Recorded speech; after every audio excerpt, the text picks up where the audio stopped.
about unless I talk about it. I got a call from Franc Roddam, and it must have been about early June. And he said, would I work with John Lydon, to get him through a screen test at Shepperton for a new film called Quadrophenia. So I read the Leslie Ash role, and I went over to Johnny's apartment on the King's Road and had to wake him up among 50 other people who were just comatose on his kitchen floor. And we worked together. John was absolutely wonderful. He was a natural. He was stunning. And we did the screen test together at Shepperton. He was an absolute gentleman. I adored him.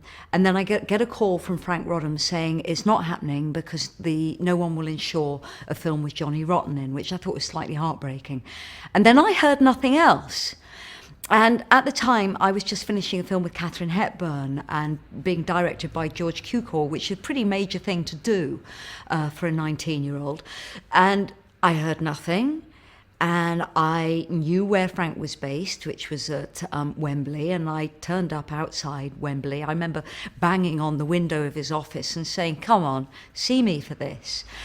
And I knew he hadn't cast Monkey, so Frank agreed to see me. And he called me in, and I did a scene with Phil, and I had to snog Phil in Frank's office. And I think Frank thought I wouldn't do that. But what Frank didn't know is Phil and I worked together 2 years earlier on a drama. We were friends, and we had no problem working together and you know, just kissing like that, which back then I suppose was, it wasn't as kind of common as kind of physical relationships are today. And I think in the end, Frank relented, knowing I wouldn't go away. I don't think he wanted me as Monkey, but I was really tenacious about it.